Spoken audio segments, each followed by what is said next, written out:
Good morning. We're here with the CS for Maryland program at the Maryland School for the Blind. And today we're going to get to see how these students are learning computer science and how they can enter careers in the industry. It's going to be very exciting. So come on, let's go take a look and see what they have to offer. This video features Josh, Alex, another Alex, Sydney, Gina, Callie, and Griffin. We hope their voices challenge you to see how you can integrate blind and visually impaired students into your program. So my name is Gina Fugate, and I'm a technology teacher here at Maryland School for the Blind. And I'm Josh Ejic. I'm the principal here at the Maryland School for the Blind. The Maryland School for the Blind is happy to be partnered with CS for Maryland to promote computer science for all students throughout Maryland and to continue to advise over the next 3 years in areas of accessibility and access for all students.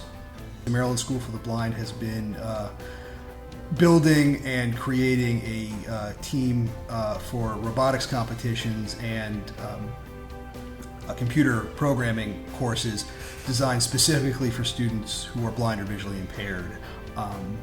That has been a challenge over the last few years as more and more STEM courses and curriculums come out. They are not extremely accessible or totally inaccessible to students who are blind or visually impaired, or frankly to students with other disabilities. So we have been working both within the school and advocating outside the school to make sure that our students, whether they are students here at the Maryland School for the Blind or students from public school settings that come to us through our outreach department, have access to quality programming, quality materials, and accessible materials so they can be part of the wave of STEM careers that are coming down the pike now. So in Maryland, there are over 12,000 IT and cybersecurity companies. There are also over 60 plus government agencies using coding. Our students are interested in coding and want to be engaged in all of these things. So as a classroom teacher, it's really great to have Quorum, which is the open source accessible coding opportunity. And we use that with First Lego Robotics. We also use other accessible technologies like SnapCircuit Junior, and we're also exploring different things like the Sphero Mini, which can use JavaScript. Most of the students in Maryland, there are about 1,800 students who are blind or visually impaired. A little over 200 of those students are served as on-campus students here at the Maryland School for the Blind. So a majority of students are served in public school settings. So unfortunately, a lot of those students at this point are not being given the access and the opportunity to be involved in some of these programming courses, robotics courses, and the teams that go to competitions. So they're missing out on a fantastic educational experience, but also future career opportunities.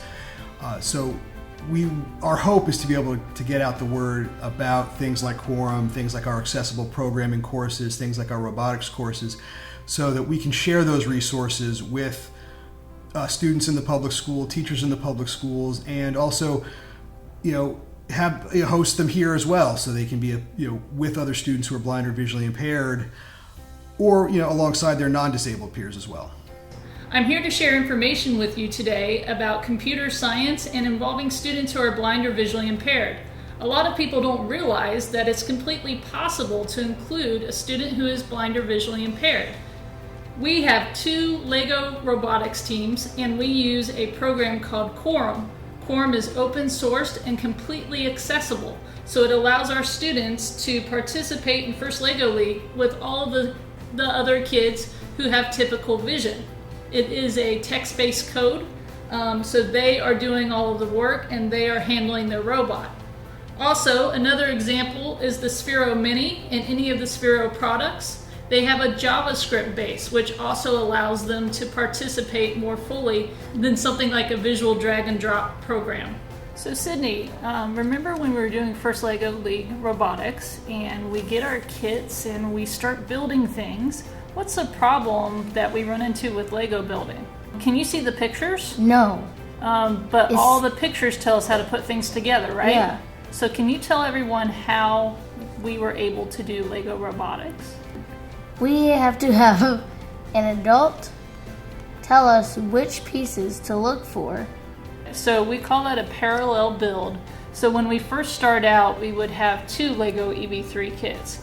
And instead of grabbing Sid and getting the pieces for her, putting it together and handing it to her, there is a lot of description of finding the Technic brick with 10 holes in it, and then how to connect it with whatever connector pins. So what happens in the long run is we have what we call a parallel build, so that the student can also feel the different motor pieces and things within it. If we didn't do this and we just handed Sid a robot, I wouldn't learn. You wouldn't learn, but you also wouldn't be able to feel the different parts of it, right? Yes. So what Sid has her hand on right now has the 2 large motors, and it has a medium motor that would practically be hidden. Yep, you got it right there. And there's also a medium motor on the robot that's to her right, but it would be covered up by the brick. So by having things exposed, it allows them to literally feel it and explore how it works. And again, if we just built this for them and they didn't have some building experience, they wouldn't understand the mechanics for the Lego attachments. This does take more time, but it also helps them to understand not only the mechanics, but how that relates to programming as they learn how to program later. So Sid, the way that Lego robotics is typically programmed is with a drag and drop visual program, and that didn't work for us, right? Mm-hmm. So what did we try out this season? Quorum. Quorum. Which is totally different because there's side beams, which is basically like a screen reader that Quorum is in. And so I'm going to grab this tactile graphic. So traditionally we've always made tactile graphics of the mat when it comes out each year. So this wouldn't be to scale, but it's what we had previously to allow students to understand where base was at, and then to look at other lines on the mat.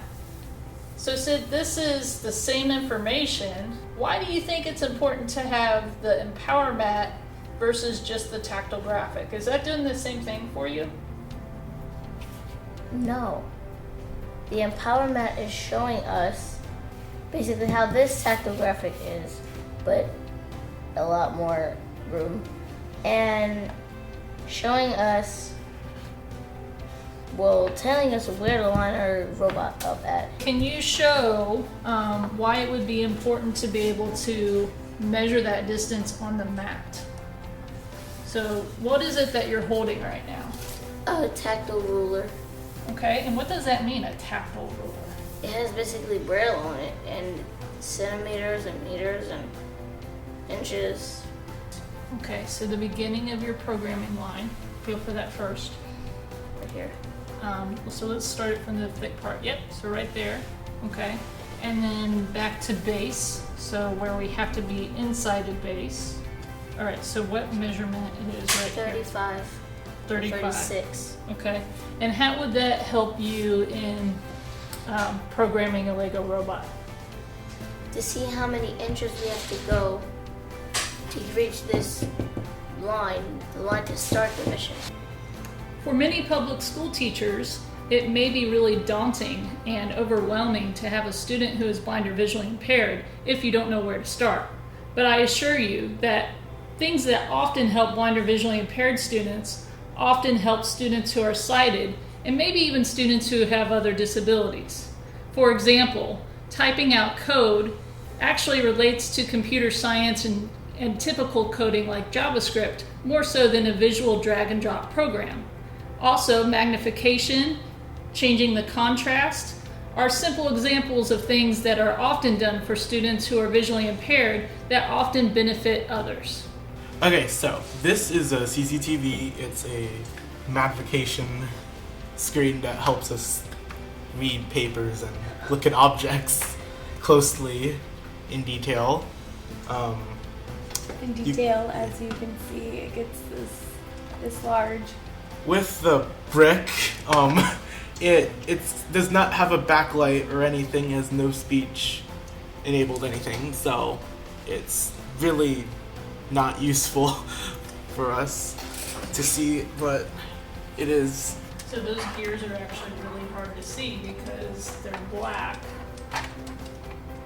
So students will often feel and then also try to look at them. So magnification in this instance, it's really the shine off of the light that kind of helps to show the parts. Right now, I'm at a PC, and you may wonder, why is he at a PC? Well, I'm at a PC to show off Quorum, which is the programming language visually impaired people can use to edit programs. So this has a self-voicing program called Sawbeans, and you can edit on Quorum by using your arrow keys. So if I hit down arrow, Action main. it will take me from line to line. And if I hit right arrow and left arrow, A. C. T. C. T. it'll take me letter to letter. So that's basically how I can edit, and then if I want to get rid of something or edit something, I can Slash. Motor. move. Motor. I can move upward or to where I want to edit it, and then delete it with the backspace key and write in what I want to write. Okay, and now I'm going to write 3, 3. 4. 4.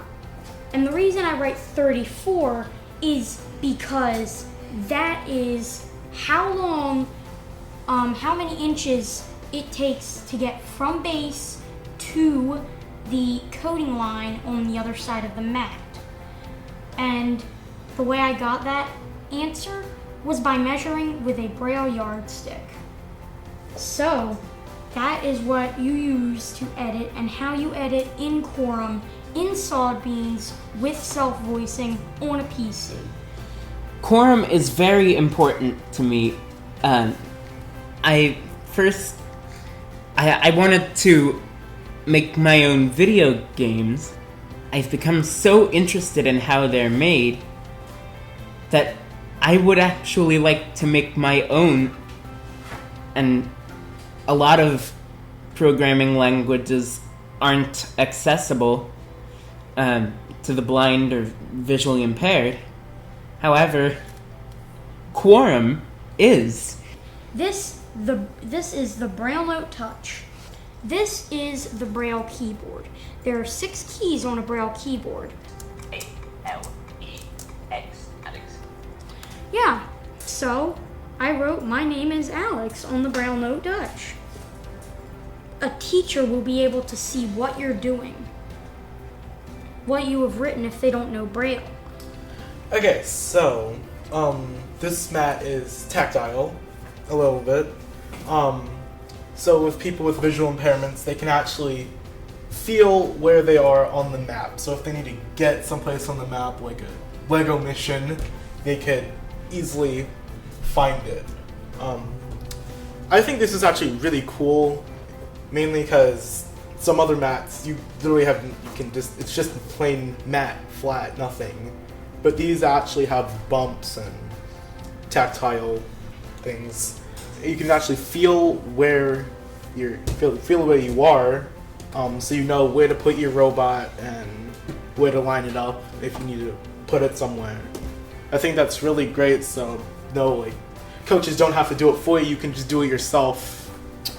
Also, with the mat, it is extremely bold. So personally, for me, some lines were thinner, and I had to bend down and squint and actually look at it really closely. But from up here, you can tell on the grid where you need to put your robot down, and just the lines are way more bold. Also, people with attention issues, they can actually feel where everything is, so that would help because you need feedback and everything. That might help. Today, I'm going to be talking about the differences between having this Empower mat. So the differences are, with the normal one, it was smooth. Except for the models, it was smooth. Nothing was on it. You had to be verbally told what was on it, where to place your robot. But with this Empower mat, it's really great because you can feel everything on it. So to sighted people, it may be filled with models and lines. But to blind people, it was just a board with a few Legos on it. But now with this, we can feel what the sighted people see.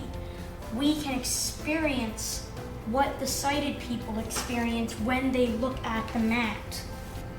As a public school teacher, it's really important to remember that students with disabilities, including those that are blind or visually impaired, often experience bullying and get ostracized by their peers.